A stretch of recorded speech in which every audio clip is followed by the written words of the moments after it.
Opinion India's No to US dairy imports A stand for public health, sustainability, and tradition. In a sudden and seismic escalation, the United States has declared a sweeping 25% tariff on all Indian exports, set to take effect from August 1, 2025.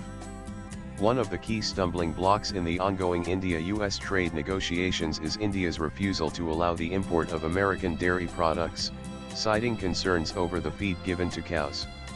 While the dispute may appear to be a technical regulatory issue, it cuts to the core of India's cultural values, food sovereignty, and long-term sustainability goals.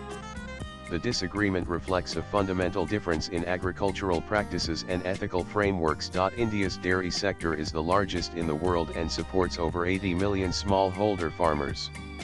According to estimates, opening the dairy sector to American imports could jeopardize over 1.03 lakh crore in domestic revenue annually. Nanan dairy has become a flashpoint in India-US trade negotiations.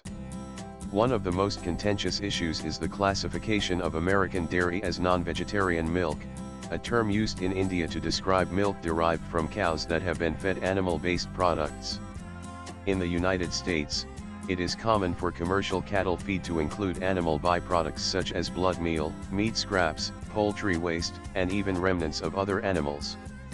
This is legal under US laws, but it is unacceptable to India. India demands stringent certification that milk imports originate from cows fed strictly and exclusively plant-based diets. The US has objected to the certification requirement, calling it arbitrary and restrictive, labeling it an unjustified non-tariff trade barrier, and raising the matter in World Trade Organization WTO forums. India's rationale is not merely religious, but socio-economic and ecological. Milk produced from such cows is deemed unacceptable by Indian standards. There are obvious religious reasons behind this stance. Milk and milk products are sanctified, used in rituals, and carry deep spiritual and cultural significance. If the cow is fed in a way that contradicts its natural behavior, the milk too becomes unfit for traditional consumption. Nanan feeding herbivores the remains of other animals disrupted nature's logic, and the consequences were catastrophic.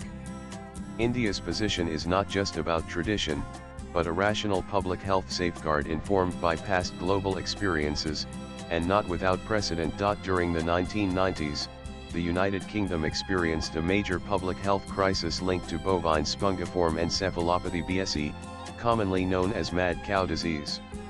The outbreak was caused by the practice of feeding cattle with meat and bone meal derived from the remains of other animals, a stark violation of the animal's herbivorous nature. BSE is a fatal neurodegenerative disease that affects the brain and spinal cord of cattle, and its human variant, Creutzfeldt-Jakob disease (VCJD), is deadly. To contain the epidemic and prevent transmission to humans, the UK government was forced to cull approximately 4.4 million cattle. The crisis had far-reaching consequences, including a widespread ban on British beef exports, declining public trust in industrial farming practices, and a global reckoning with the risks of disrupting natural feeding patterns in livestock. Nanan at its core, the dispute reflects a clash between the logic of trade treaties and the wisdom of tradition. India's insistence on aligning economic decisions with the principles of RTA and property is deeply rooted. RTA is the principle of natural order underlying cosmic law that governs the universe, ensuring the proper functioning and harmony of natural, moral, and sacrificial realms.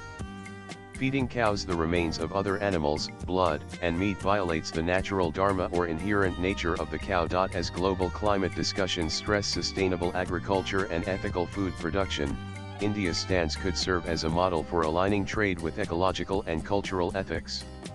Opening the market to US dairy imports produced under practices alien to India's ecological traditions risks undermining both rural livelihoods and traditional agricultural knowledge systems. Nanan India's stand ensuring that milk comes exclusively from cows nourished with vegetarian diets serves as a pivotal action in support of Sustainable Development Goal 12, which focuses on reducing ecological footprint, enhancing resource efficiency, and promoting sustainable practices throughout the product life cycle. India's position also aligns with Article 48 of the Indian Constitution, which protects cow welfare and traditional practices. Furthermore, It supports traditional ecological knowledge tech, respecting indigenous, plant-based cattle feeding practices that preserve ecosystem balance and reinforce sustainable, time-tested dairy systems rooted in community wisdom. While the United States often positions itself as a global leader in sustainability discourse championing climate goals, green innovation, and ESG frameworks, it still has much to learn when it comes to practicing the fundamentals of sustainable living.